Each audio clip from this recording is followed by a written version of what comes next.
Car crash cases, defective products, dangerous drugs, injuries, and abuse. Across the state of Alabama, the attorneys, proudly sponsored by the law firm of Hollis Wright, are here to serve you.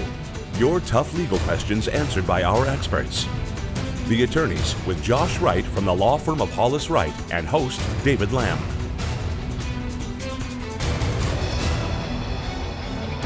Good evening and welcome into the attorneys. Thank you so much for joining us on this Sunday evening. Our topic of conversation tonight, family law and divorce. And we'd love to hear from you and have you connect with us, engage with us all throughout the program tonight. For the next half hour, you'll see ways for you to do so. They're on your screen all throughout the program. We'd love to have you connect with us. Also, Hollis Wright makes available each and every Sunday evening attorneys standing by live. That's a live, free, off-air, confidential conversation. So if a question pops into your mind or something maybe you've been waiting all week to talk to an attorney about, the opportunity tonight is yours. So take advantage of that. Leading this our conversation tonight, he's the managing partner of Hollis Wright, Josh Wright. Good to see you, my friend. You too. Hope you had a great week. I did indeed. You know, we do the show about once every quarter, right, because it is such a significant issue in Alabama. One of the unfortunate statistics about living in Alabama is we're the 6th highest divorce rate in the country. Man. And that doesn't impact everybody, but it impacts a lot of people that are watching in our area here on WVTM. And so we're going to talk about those issues today. Some of the rules of the road, if you will, in the family law arena, as well as divorce, child custody, alimony, those things. All things that are relevant and pertinent. Even if you're not going through it, there may be somebody in your family that is, and you can pick up some useful information. Now, this is one of those areas of the law, David. We do this often where our firm's we don't have an expertise in this area, and we go to the experts. And Jim Gillis is with us today. Jim is not only a well-known lawyer in this area, he's a true expert in this area. You're going to see it as we work our way through it. He's going to be talking about everything from child custody and divorce to taxation issues that impact you down the road. So Jim is a staple in this area, as somebody that's super knowledgeable. How's that for an intro, by the way? That's a great one. If you could have that every morning, would it be good? Be good for my ego. That's good. That's good. All right. So this area of the law, Jim, is an area that a lot of times there's a lot of emotion involved between spouses. How do you manage that side of it? Because and you probably don't get this question very often, but you know as well as I do, there's a legal side and there's also an emotional side, a political side that you've got to kind of manage. How do you manage those two in this area of the law? Because that can't be easy. It isn't easy. You know, I was talking with a client just this morning who came in and she was crying, going through a divorce, and she's apologizing to me for crying. And I said, it's a very traumatic event in someone's life. Some records I've read say right behind the death of a spouse or a child, getting a divorce is right up there. All you can do is be compassionate with them. I try to get them to laugh a little bit, although it's not a laughing situation. There are certain aspects of it that if you don't laugh, you'll cry. So you just have to be compassionate, and it can really be draining for the attorney as well as the client, but we just try to work them through it. So I know we're going to talk about multiple topics in the family law space or arena today. Let's start with divorce. I know there's a question we always get, which is how are proceeds, marital estate proceeds, how are they divided up in a divorce in Alabama? Let's tackle it starting there. And that's a big area, Josh. Yeah. I'll start with assets first. Any asset that was bought prior to the marriage and not used for the common benefit of the parties during the course of the marriage is considered separate property. And as long as you keep it separate, so you don't commingle funds into an account, or I guess use the lake house or the beach house or something for the joint benefit of the parties, would remain a separate asset, as long as you keep it separate. Anything that's bought during the course of the marriage and used for anything bought during the course of the marriage is a joint marital asset. Okay. Alabama, that doesn't mean it gets split right down the middle. That means that we're an equitable distribution state. So the judge has the ability to do what's fair in the case and divide these assets as the judge sees right. And that doesn't necessarily mean down the middle, doesn't necessarily mean that you got to sell a house to divide the asset. You can give the house to one of the parties and then give a bank account to someone else to kind of balance the scale. But does the judge ultimately make that judgment call? Is that generally how it's done, or is there a jury involved at times if you got to try these divorce cases? How does that work? No juries for divorces in Alabama. The judge would try it if you don't settle. I encourage people to work towards a settlement because at least it's something you can live with. Usually nobody's happy with the outcome. It's just you may not be happy at all with what a judge does. Yeah. So we're an equitable distribution state where the court is going to equitably make a judgment call what's really fair between the two parties. Does fault weigh into it at all? You know, you hear a lot about a spouse that may have had some infidelity, for example. Does fault weigh into that equitable distribution? Absolutely. The court can look at factors such as fault, the disparity of income of the family, but fault can play a big part, especially of dividing assets and debts. Should not relate so much to the custody of a child because that goes towards the best interest of the child, and that's how a judge will decide that. But things like assets and debts, the judge can say there's adultery involved, so I'm going to make you pay a large part of the debt, and I'm going to give all the assets to your spouse. One more question that I know we get a lot on this show. As it relates to assets, if you brought assets to the marriage or you brought a house to the marriage and then you share those assets or you share those houses, do those become marital assets that will be divided up if there is a divorce? They are, once again, if it's used for the joint benefit of the parties during the course of the marriage and if you're living in a house together. A lot of times you may be maybe not making the mortgage payment, but you're paying other bills related to the house. And most couples will split that up, like I'll pay the mortgage, you pay the power bill type thing. So it does become a joint marital asset, but the courts will look at how long it was owned prior to the marriage and decide how to split up that asset. See, you got to have someone that knows what they're doing in this area because otherwise you can run into some serious problems. Absolutely. Before we leave this asset conversation, you got a question here. My father started a business that I now own since my father's retirement. If I file for divorce, will I have to split my business with my wife who has worked there for years?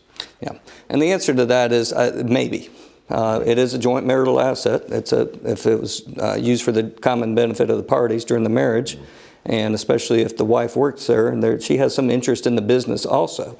So once again, it's not that they're going to make you sell the business, but there's some value there that will go to the spouse. And you do this weighing, balancing act. Yeah, when we come back, let's talk a little bit about child custody because that's another area of the law that I know Jim can get us right on. Good deal. We'll pick that up whenever we come back. We're stepping aside. A reminder of how you can get in touch with us. We'd love to hear from you. Stay tuned. More of The Attorneys coming right up.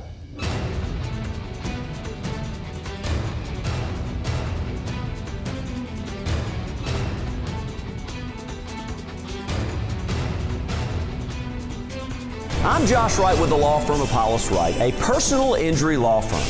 Thank you for watching The Attorneys. Now, we hope you, a friend, or a loved one never needs legal counsel for a case. But if you do, the goal of the show is simple. Provide answers and legal counsel when you need it the most. Your call to the show is free, so if you have questions specific to the show or related to other accident or injury-related topics, you can call, email, or text us. Or you can also follow us on Facebook or Twitter, or simply contact us by going to hollis-wright.com and click on the Contact Us link. We know your time is valuable, so thank you for spending it with us watching The Attorneys.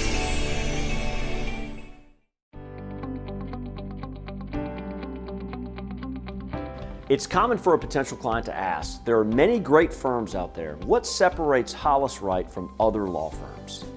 My response is generally to talk about the strengths of our law firm in handling cases throughout Alabama and the United States. That we've recovered through verdicts and settlements, hundreds of millions of dollars for our clients. That we have financial resources to hire any required expert and to take their case all the way to trial, even if it costs us hundreds of thousands of dollars to do so. That we settle cases for top dollar before trial is needed because the insurance companies and defendants know we have the ability to take a case all the way to trial. That we handle cases only on a contingency fee, which means we never ask the client to pay any costs of litigation whatsoever and only recover those costs in a fee if we win for the client. That we have a staff of more than 20 employees that help us litigate cases from start to finish. That we've had a television show on NBC 13 for 6 years that answers thousands of questions to citizens for free each year. But what I've learned in the last 20 years as a trial lawyer is that clients want more and deserve more than all those things. Those things are expected of each law firm they consider. So with that wisdom, what I tell clients now is simply this. We are a family-oriented practice at Hollis Wright, just like their own family. That we are a team-oriented group that engages in team-building exercises and team-building events because it helps our clients win cases. That we are dads and moms and brothers and sisters. That we are former Alabama trial lawyer presidents. That we return every single telephone call from every single client. That our bedside manner is second to none. So what really separates our firm from others? We're balanced and well-rounded, and as such, we relate to people not just as lawyers, but as compassionate human beings. Human beings that know what it's like to face a day in court. We are advocates, we are compassionate, we are tireless. We are, simply put, Hollis Wright.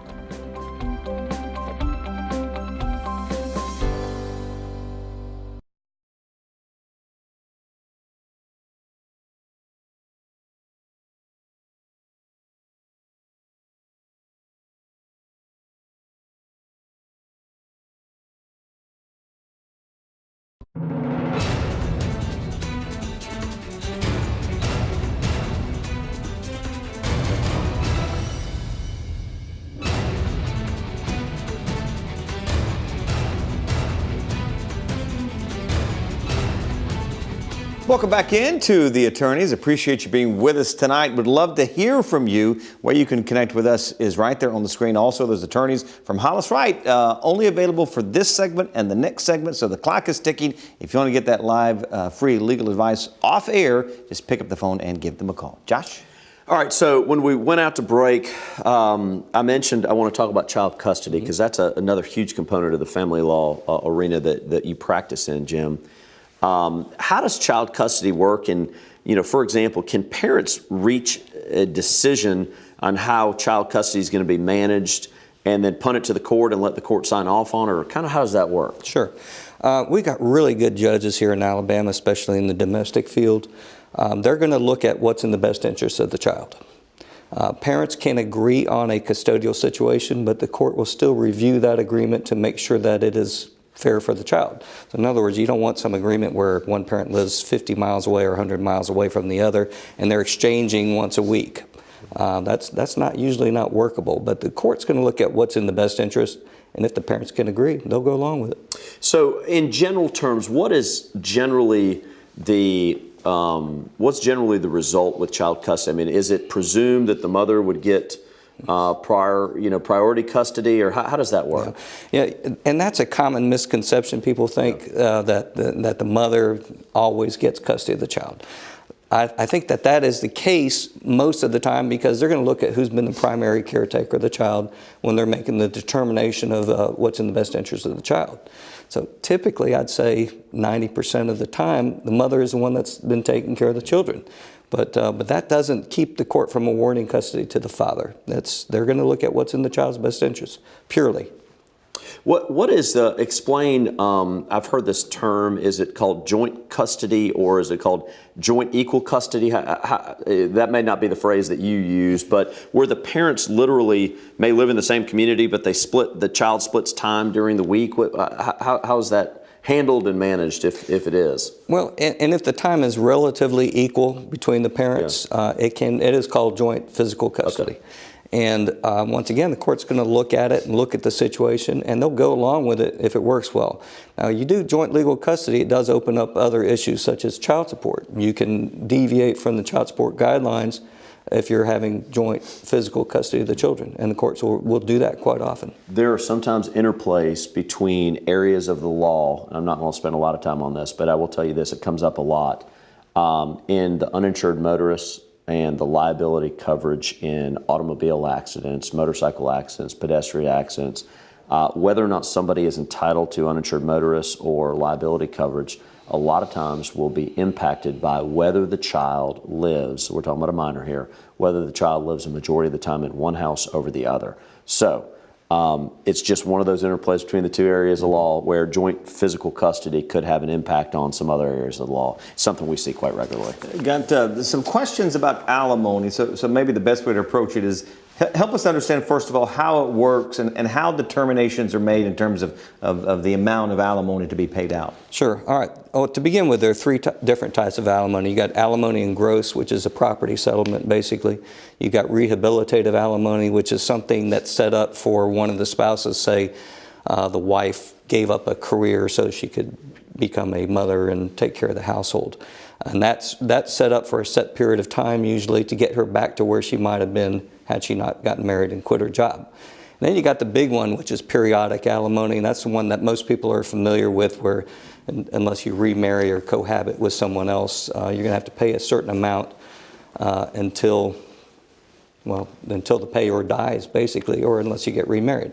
That has had a significant change recently in that periodic alimony used to be that periodic alimony was deductible by the payor and was considered income for tax purposes, considered income to the one who receives it. That has changed. Now it's not income to the one who receives it. And this is a tax change. Not income to the one who receives it, not deductible by the payor. But the court's going to look at, for alimony, periodic alimony, they're going to look at certain factors. They're going to look at, basically, they look at the person's need for the alimony and the other person's ability to pay alimony. And if there's a need and there's a long-term relationship, the court's likely going to, if the payor can afford it, the court's going to order it. And talk a little bit about, it sounds like there were some law changes. You talked about the deductibility of alimony. Right. Does that spill over into other areas too, like child support? Have there been tax changes, child support, or is it primarily just in the alimony area? Well, there is one other change that came out, and that's in the child deduction exemptions. Okay. Those are no longer available either. And that used to be an area where we could negotiate, because there's a form, I think it's 8332, you file for it with the IRS to allow the other ex-spouse to be able to claim that deduction for the kids. And you can no longer do that. And that used to be, it can be significant depending on the number of kids, and it's a yearly event. So it was something we could negotiate for one parent or the other, and that's now gone. Jim, talk a little bit about, what if a spouse, let's say we've got custody, there's joint custody, or we have visitation, and one of the spouses wants to move out of state because of a job, a changed circumstance, a new relationship. How does that work, and what do you recommend to those individuals that are about to experience that life-changing event with reference to the court? Yeah, my recommendation would be, if you're planning to make a change, and it has to be greater than 60 miles, we have a body of law here in Alabama called the Parent-Child Relationship Protection Act. And statutorily, you've got to give a certified notice that you're about to move to the other ex-spouse. That ex-spouse can then, within 30 days, file some objection to it, some petition.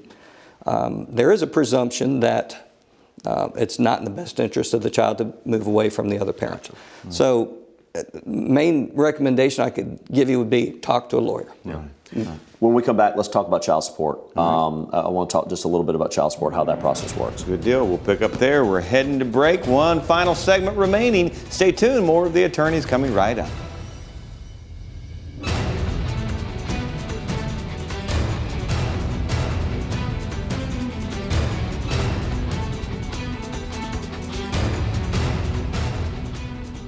I'm Josh Wright with the law firm of Hollis Wright. As with any industry, it's important in the legal world to hire an attorney that is knowledgeable and has a track record of success.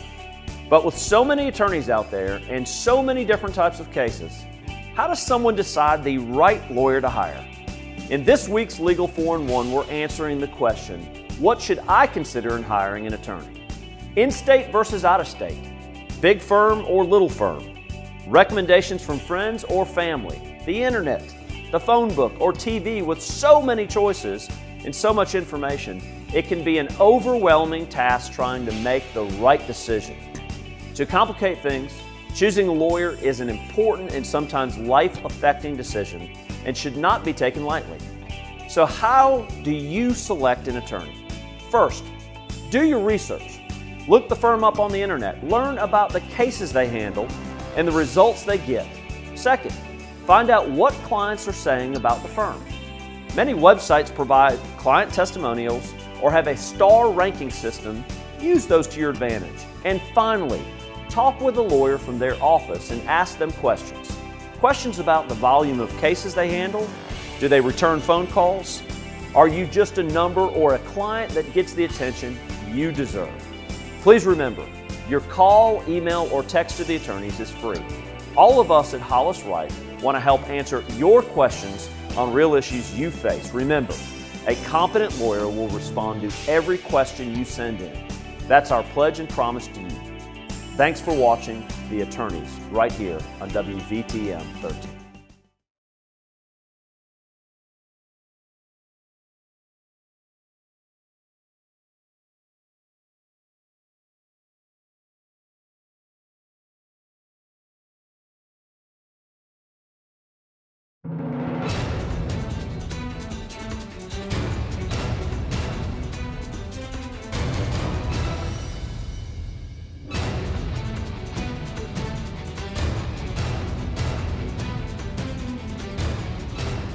Welcome back into the final segment of The Attorneys. If you want to speak with the attorneys from Hollis Wright standing by live, about 7 minutes to do so. Josh?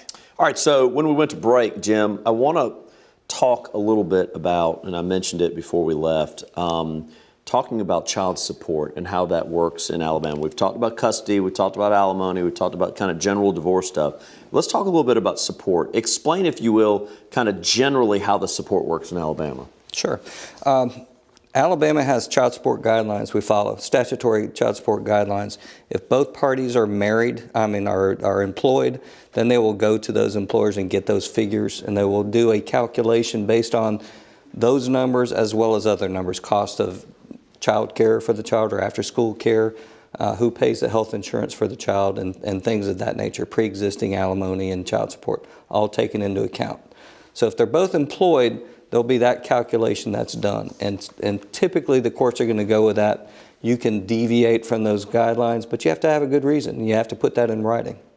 And so is that partly negotiated, or is it primarily statutory? It sounds like it's statutory, but the spouses have an opportunity to reach some agreement, punt it to the court, and determine whether the court agrees with it?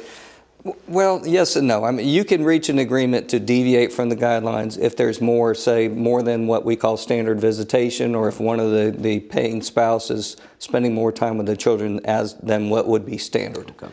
And you can work it out. And the courts will go along with it usually. Just because you've got certain requirements does not necessarily mean that is the ceiling. That can be a floor, can it not? So if you have an obligation of $1,500 a month and you want to provide additional resources to the child, you've got the ability to do that without having to go to the court. For example, you want to buy shoes, Christmas presents, other things on top of that. You have the ability to do that, don't you? You do, and things like that don't go into child support. They're gifts for the kids, or what they are, gifts. Gotcha. But you can do whatever you want to for your kids.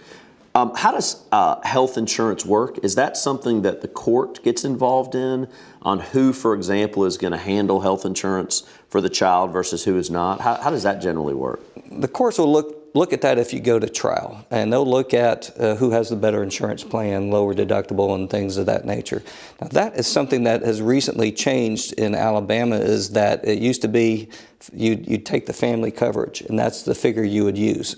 Now we have to take the family coverage, divide it by the number of people covered by it, and then multiply that by the number of kids who are the subject of the divorce, and that's the figure that you use. So that's a fairly significant change that's come about in the last year.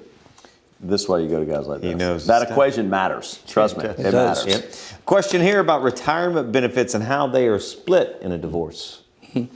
So retirement benefits, that's another area that's changed recently. It used to be you'd have to have a 10-year minimum marriage in order to get retirement benefits, or get your spouse's retirement benefits.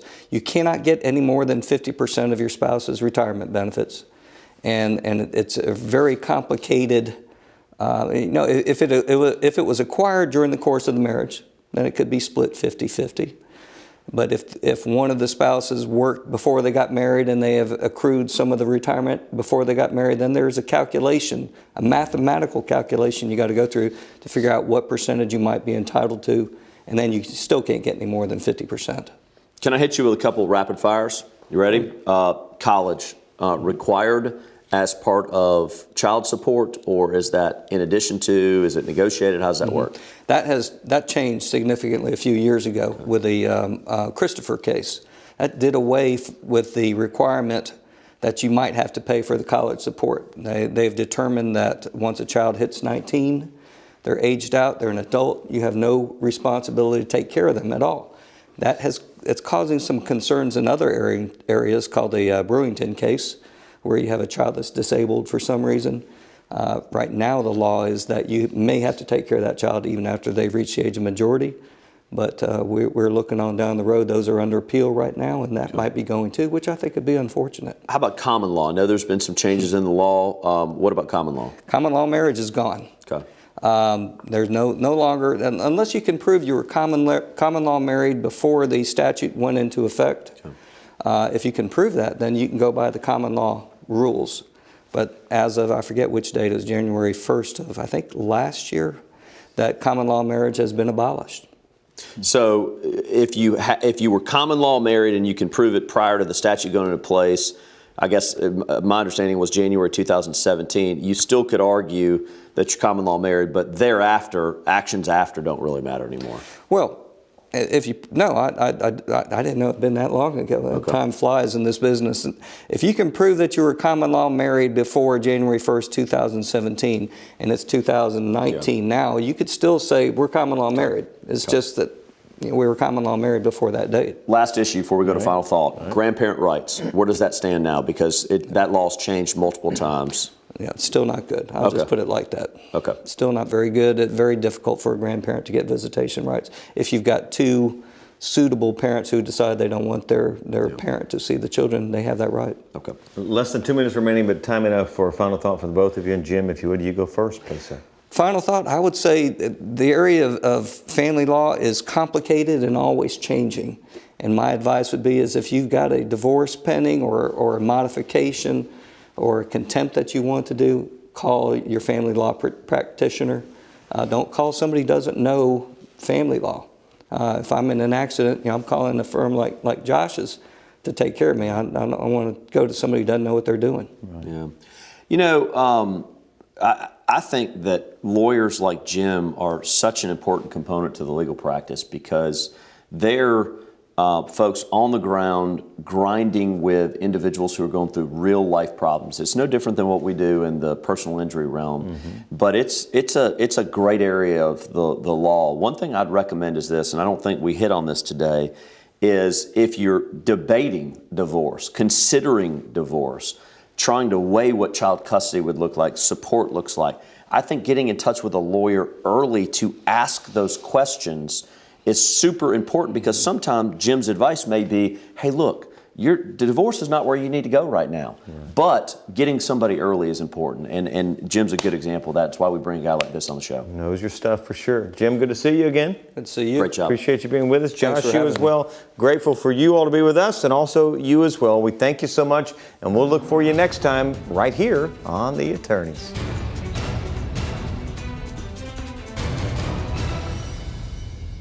Thanks for watching The Attorneys, sponsored by Hollis Wright.